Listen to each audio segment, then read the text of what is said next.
Everyone, I'm Phoebe Robinson, actress, comedian, and fully anointed reducator. If you don't know what a reducator is, you're about to get reducated. Ow! As we speak with badass women, learn some thought-provoking stats, and walk away with some real actions. To kick off Summer Rediscovered, I'm super excited to invite you all inside the parens as we discuss some of the systemic issues that women and girls face amid global pandemics such as COVID and AIDS. This is Red's 15th year. Oh my God, happy anniversary. And since the day that my man Bono, okay, I didn't make this pillow, but I do have a Bono pillow. And his friend Bobby Shriver started the organization. It's been turning companies into a global force to fight the world's biggest health emergencies. These emergencies, such as AIDS and COVID, flourish in communities where poverty and discrimination based on race, gender, and sexual orientation thrive. Red, together with partners, supporters, and collaborators like me, are sounding the alarm on injustices of global health and raising cold, hard moolah for programs that save lives. I have been working with Red since 2017. It's been one of the greatest honors and privileges of my life. I've done things such as like host fundraisers here in the States, and I'm based in New York. And done a lot of like New York based, sort of LA based events. But I think the biggest thing about becoming a reducator is when I got the opportunity to travel to Zambia in 2019. I just feel that like while it's good to like know the information, know the stats, and host events, it's not the same as being able to have the opportunity to go on the ground and see exactly where everyone's dollars are going and how they're making people healthier and saving lives. And I think one of my favorite memories from Zambia, I have so many, is the PEPFAR Dream Center in Zambia. And I got to meet the most incredible group of girls and teenagers who are writing plays and sketches to help educate their peers on sexual reproductive health education and other HIV prevention services. I also met a bunch of women who found their own business collective. This is something that I wish I was doing as a teenager. And it ranged from the women were selling clothes, sanitary pads, grains, rice, all kinds of products. And what was the coolest aspect of it is that they all the teenagers and women, they took a percentage of their profits and put it back into a community pot to like help make their businesses even stronger and more financially sound, which I thought was so cool and amazing. So anyway, that is one of my favorite things about being a reducator, is seeing exactly with my own eyes, like the work and the impact that Red is having and that you guys are having. But I have some stats to share for you. I'm not going to try and overwhelm you, but we got to just sort of like set the landscape so we know exactly what we're dealing with today's conversation. So first up, did you know that women and girls account for more than half of all people living with HIV globally, or that AIDS is the leading cause of death among adult women in sub-Saharan Africa, and it's the second leading cause of death among adult women worldwide? Whew, that's sobering. And as we think about the impact of COVID, did you know that for every 3 months of COVID-19 lockdowns worldwide, an additional 15 million cases of gender-based violence is expected? Holy hell, that is so unacceptable. That is heartbreaking. And that is something that we can all help change. So we continue to see women and girls bear the greatest burden of pandemics. And it's often poverty, inequality, and insufficient access to education and health services that are putting them at risk. Whew, that is a lot. So let's all just breathe. Okay. So to help me speak about these issues, I couldn't think of a better group of women to join me than, first up, Meena Harris, founder and CEO of Phenomenal. Second, Alexis McGill Johnson, president and CEO of Planned Parenthood Federation of America. And finally, Beatrice Dixon, founder and CEO of the Honey Pot Company. Honey Pot Company has saved me many times during my travels. Ladies, thank you so much for joining us. We have so much to talk about in so little time, so I want to jump right in. I feel like the best way to start is for each of you to go around and give sort of like a very sort of like 90-second, 2-minute sort of origin Batman Begins story about yourself and how you got into your current role. So let's start with you, Meena. Hi, thank you so much for having me. Really excited to be in this conversation. I'm Meena Harris. I'm the founder and CEO of Phenomenal, which is a media and lifestyle brand that centers underrepresented communities and in particular women of color. I have a very long origin and Batman story, which is I never thought I would be here doing what I'm doing today, which really feels like I'm living my dream. But I'm a lawyer by training. I'm now a recovering lawyer. I'm a mom, I'm a kids book author, and I am just really excited to be part of this conversation. Ooh, that was good. I love that. I love the recovering lawyer. That was hilarious. Okay, let's go to you, Alexis. Thank you. I'm so glad to be here with you guys. I am President and CEO of Planned Parenthood. Y'all know Planned Parenthood. We're the nation's leading provider of high quality, affordable sexual and reproductive health care for all people. We are the largest provider of sex ed. We have affiliates across all 50 states providing healthcare, more than 600 health centers and 2.4 million people a year. So, we are here. We are a 104-year-old organization, been around providing this care, but also knowing that the advocacy that we need to do in order to protect the care that we so desire is completely under attack. So this year alone, we have been fighting more than 500 abortion restrictions in 47 states. The Supreme Court has taken up a case in Mississippi. So our work and our role is both to provide care and make sure everybody has access to it and defend that access so that everybody can make decisions about their own bodies. Love to hear it. Love to hear it. And finally, Beatrice.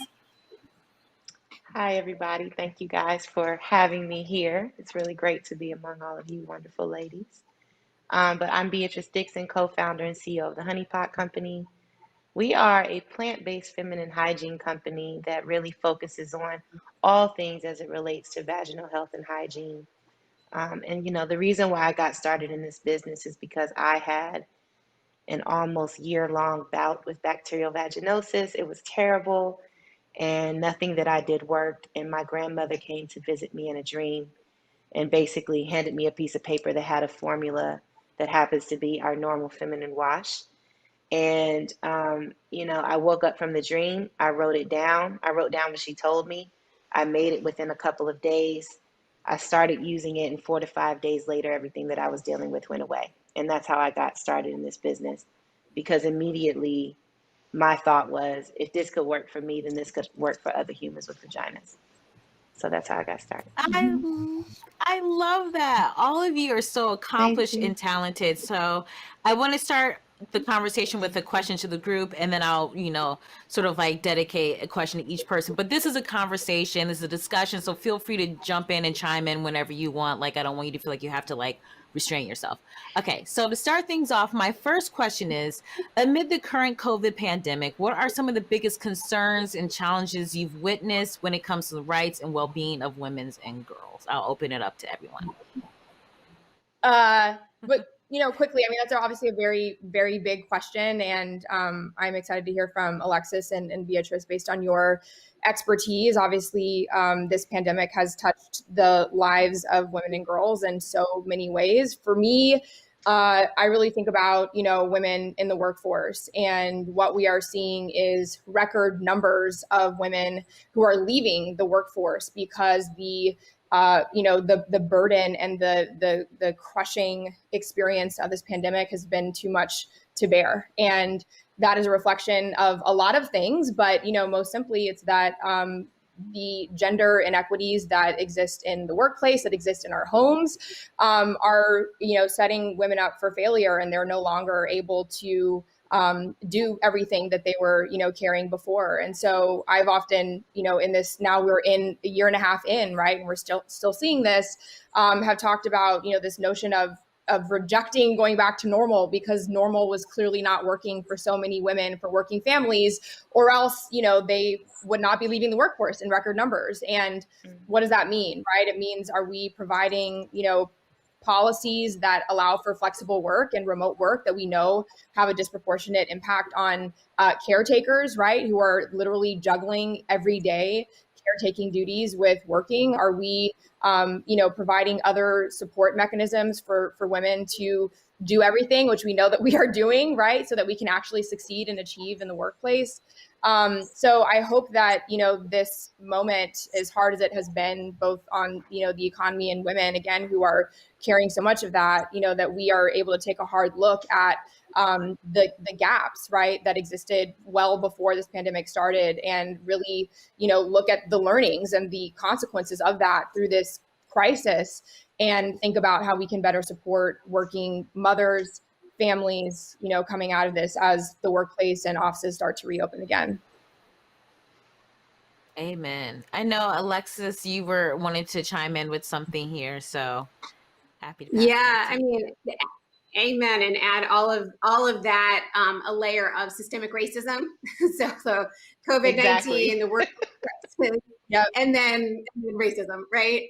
So I think this year has really demonstrated, I'm sure what we've all been saying for a long time, right? The racism is a public health emergency, but COVID really revealed these deep disparities in the healthcare system, particularly for Black, Latinx, and Indigenous communities. And, when I think about how all of these crises impacted, women and girls, especially, hit hard, we're the caregivers, we're the essential workers, and the most likely to leave the workforce. And the policies, to Meena's point, listening to the kinds of restrictions around getting basic access to healthcare during the pandemic. It's almost as if like frontline workers, oftentimes women of color were being constantly told our bodies were essential, but then the freedom to actually make those decisions was being undermined by policies in the state. And, when it impacts Black and brown and low income communities, having our voice there at the table to be able to say like,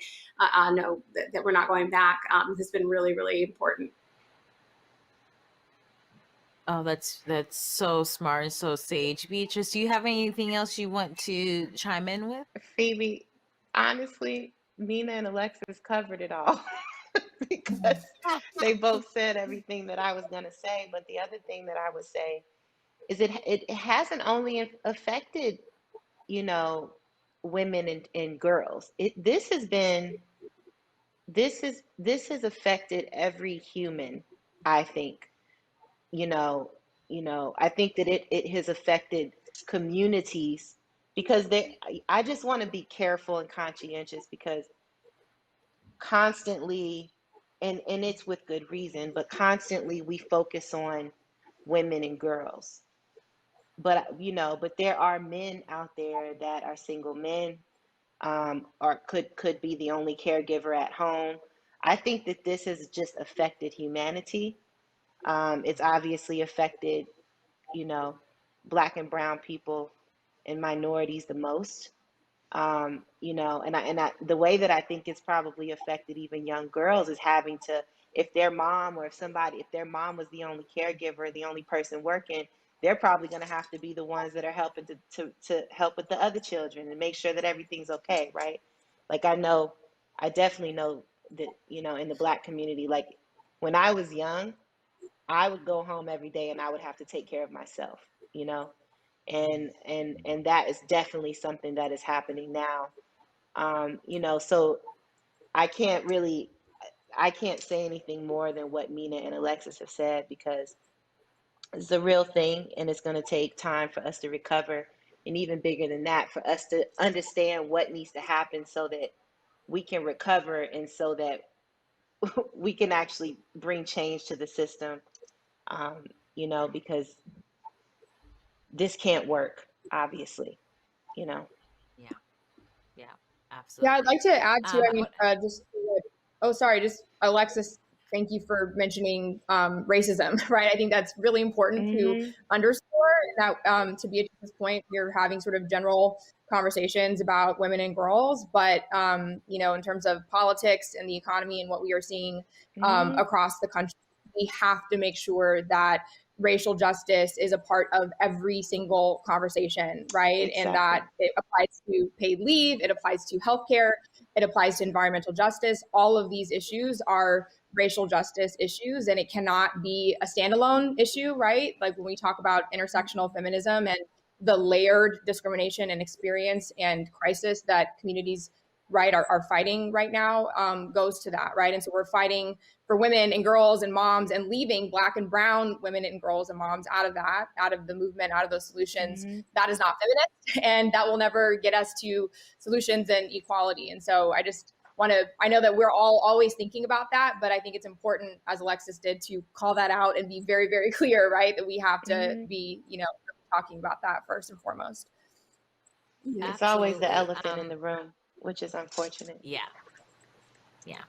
Now I want to direct this to you, Alexis. When we think about the impact of COVID on women and girls' reproductive health, what are some of the steps that Planned Parenthood is taking to ensure the advancement of our health and rights now and in the future? Yeah, well, I mean, much of, I love how we just are all connecting to each other's points, because it really is about having an intersectional frame for us. And that also includes, it allows us to include men, it allows us to include trans communities, communities that oftentimes don't have voice in these conversations. And so, like, as I said, Planned Parenthood, during this time is really focused on continuing to provide care. People did not actually stop having sex just because there was a pandemic. They still needed access to birth control. They still needed access to abortion, STI testing.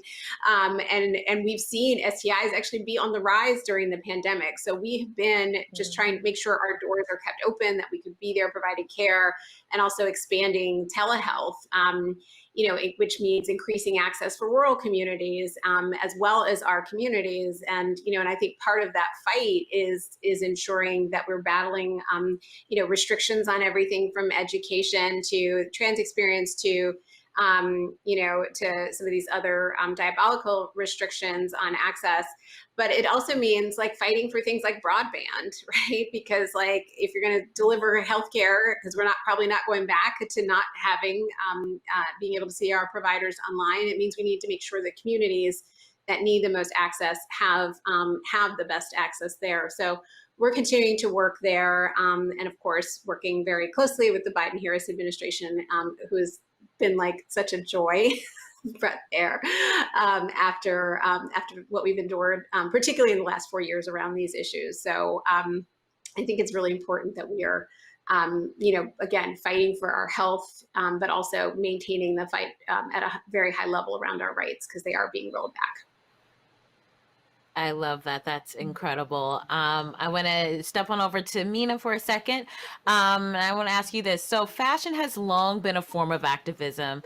And so we're super excited to speak about your phenomenal brand. Can you walk us through how you amplified your platform to address social justice and inequality during COVID?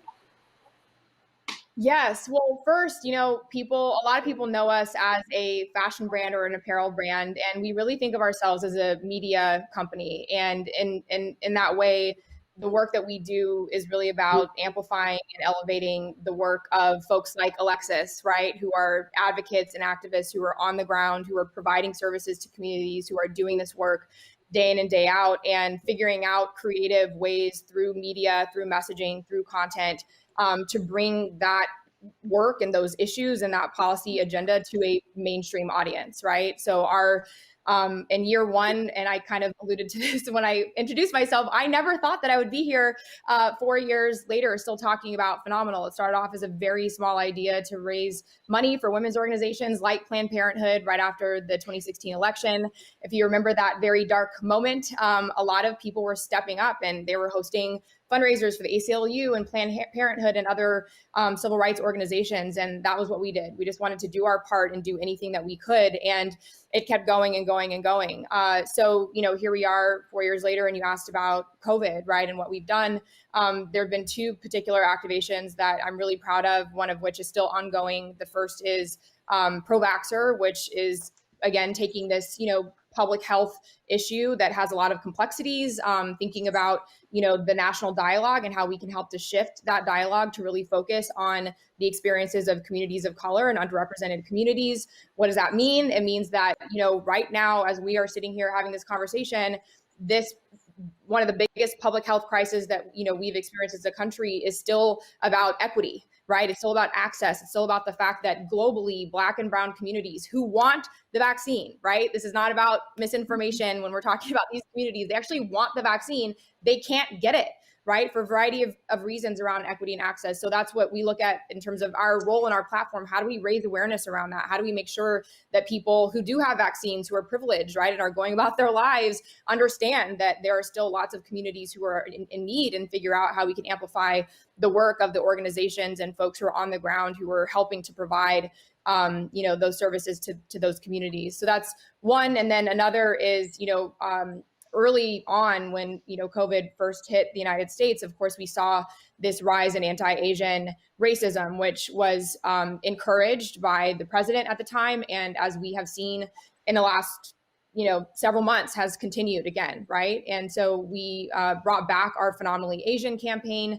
And it's really simple. It's really, again, understanding that, this is a serious issue. It's not a positive issue. It's very sad and harmful, right? But we come to it with the perspective of, let's lift up the Asian community. Let's celebrate ourselves. Let's create power in our voice and our pride, and showing visibility, right? And finding our voices to push back against those harmful narratives and dynamics that we're seeing. So those are two big campaigns that we've done during COVID that I'm proud of. And I look forward to, being able to continue to support the work of folks like Alexis, who are really doing the work day in and day out and taking care of our communities and making sure that people know about it and can support those agendas, whether it's wearing a shirt that is, wearing your support on your chest, or making a donation to those organizations, or otherwise just carrying forward, the messaging and agendas that we want people to be engaged with. That's amazing. Got my Incredible. So shirt. thank you. Oh, do you? Oh, awesome. I was gonna say, I should have worn mine or made sure that I got you guys one. So I love it. You already have it. I So I actually want to move on used over it taking my daughter to get vaccinated, my 12-year-old this weekend. She got her second shot, and I was proudly wearing it. It's one of the, it's such a small, Amazing. even almost like seemingly insignificant things, but I had a similar experience where I flew for work for the first time in, a year and a half.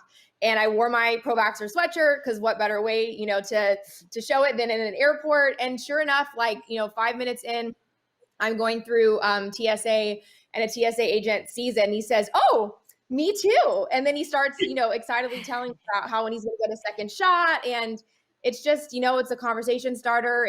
There's so much power in something so small. So I love that about taking your daughter while wearing it. That's so cute. And yeah, like you said, I think it's a great icebreaker to sort of just, it's easy in for people to sort of like connect and bond over and sort of remember. I think sometimes people forget that we're all in this together. Like every single person on this planet is experiencing COVID right now.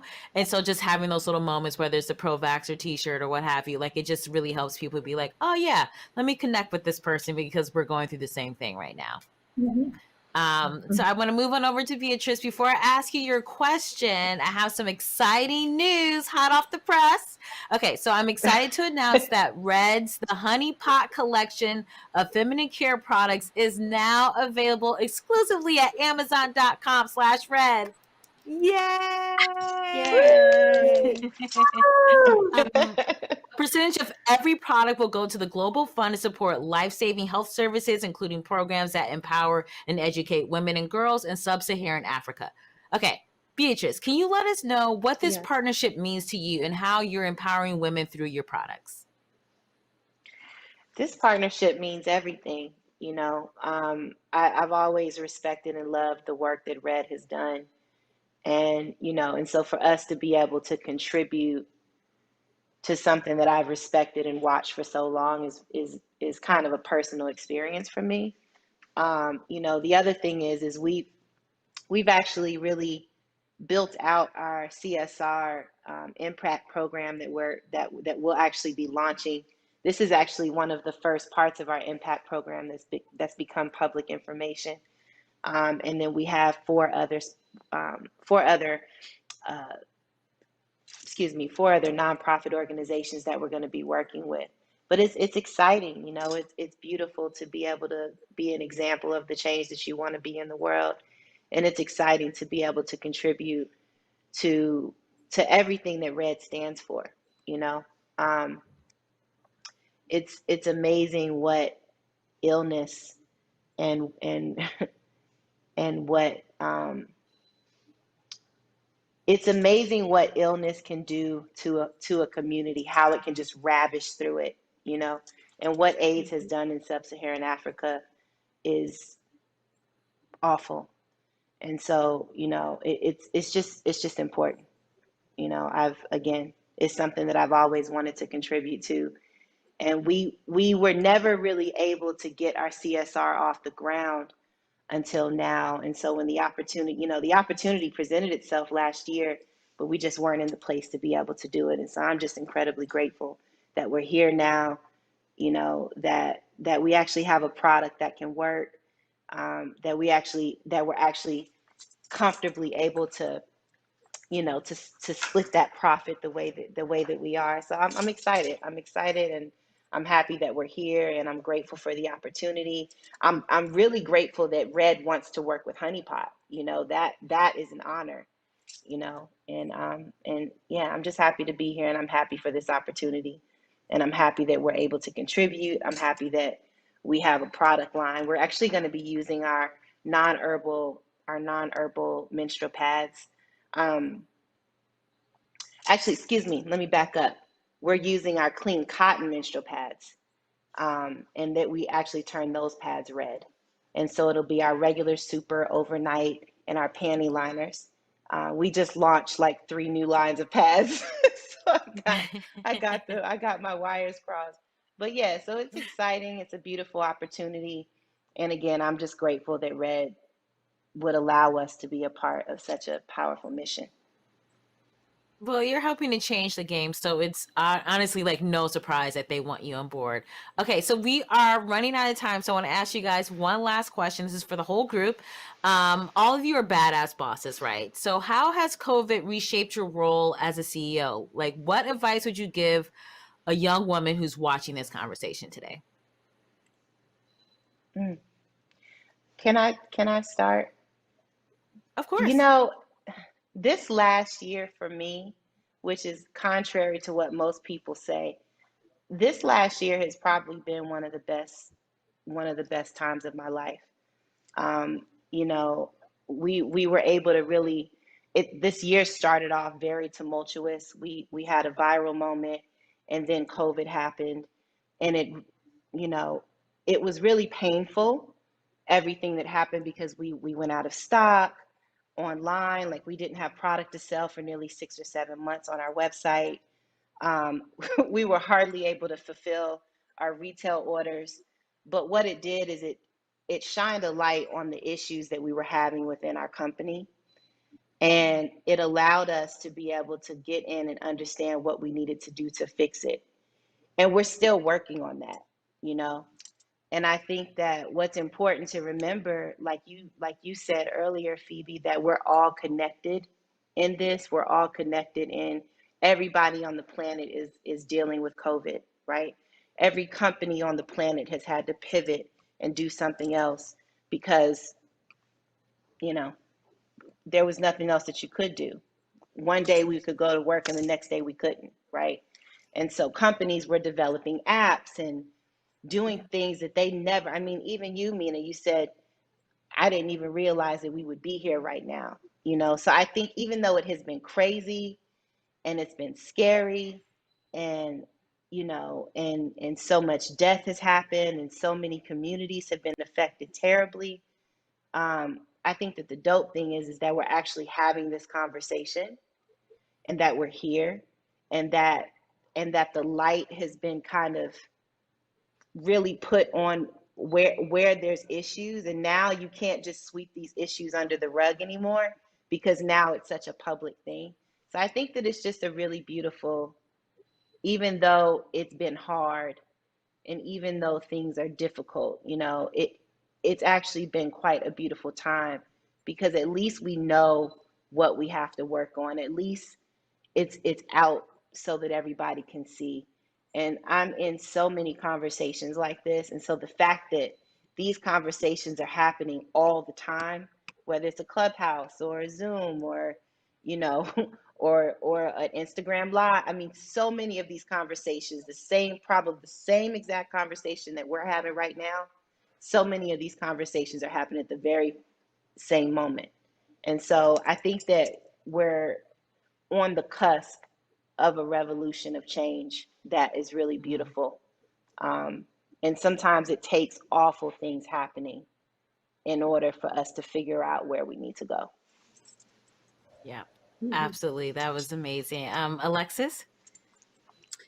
Yeah, I learned two things this year as a CEO. I think the first is that we just can't waste time, right? That we can't afford to be incremental.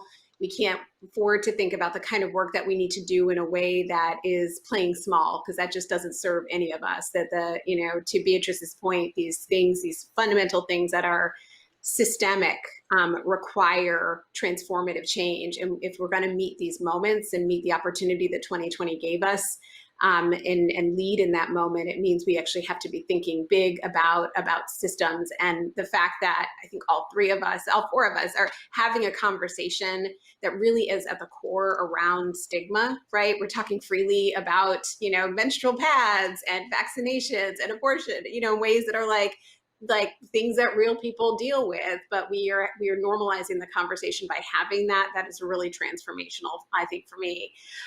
The other thing I learned is that I will never feel as free in a job as I do right now, to be my unapologetic, authentic self. And I don't think I knew what freedom meant. And if I have bosses, I've got a board of directors, I've got, stakeholders and, communities that I have to be responsible for, but knowing that I'm doing it in pursuit of making sure that my patients are free has just given me a level of centeredness, so that when I show up for my staff, I am also empowering them to be their free, authentic selves. And that is really, it's really powerful to see that kind of come to life. And so, be free and be bold, I think is really what I would have to say. Yes. Okay. And Meena? That's both are tough acts to follow, because both of you put that so beautifully. I could not agree more. To build on what Beatrice said, I think, my biggest learning is trusting myself and trusting, my team and our ability to do what we do best, which, to build on, what Alexis was saying, is to be bold, to, demand, what you want to see in the world, to keep your foot on the gas, to know that we have this urgent, critical moment, and we have a role to play, and we can play a role, we can have power, we can do and make change in the world as we want to see it. And I think, frankly, a lot of that is due to a lot of folks working really hard for many, many years to make it possible for us to sort of rise up in this moment, but also really coming out of the BLM protest from last summer, right? And the real reckoning that I think, not only because of COVID, but because of that moment that, our nation has confronted in a serious way. And I think, for me, it's really about, what role are each of us going to play as we sort of come out of this moment, right? And to Alexis's point, right, we have to keep our eyes on the ball, stay bold, stay, have faith in our ability to see that freedom for ourselves, in the world through the work that we do. And I think, is like, sort of corny as that may sound, to the very point of this conversation, we're seeing it, right? We're seeing culture shift, we're seeing dialogue shift in ways that we've never seen before, including around, as she said, like stigma around periods and abortion, right? Like, let's keep being loud and screaming this and being more bold and talking about what our lived experience is. And I just hope that coming out of this, we will be able to do that together in a way that, we're able to see that, collective change. And there's no other way for that to happen, right? We know that. And I feel very hopeful. And it's just about, making sure that, for example, folks that made bold commitments last summer are following through. And we're already seeing that some folks are not following through, right? So let's have that conversation. So it's really, I feel like, building on what Beatrice said too, it's just the resilience and believing in that and seeing that we are resilient, and the humanity in it, and the the community in it, and that is necessary for resilience and power building. Those are the biggest observations, I've had, and what gives me so much hope in the years to come. That's amazing. Well, thank you so much, Meena, Beatrice, and Alexis, for your time today. This was an amazing conversation. And to everyone watching, RED has tons going on this month. So head on over to red.org/summer, where you can get involved in other cool stuff this summer, donate, or just learn more about their work and ways to fight against pandemics. Thank you guys so much. I'm Phoebe Robinson. Bye.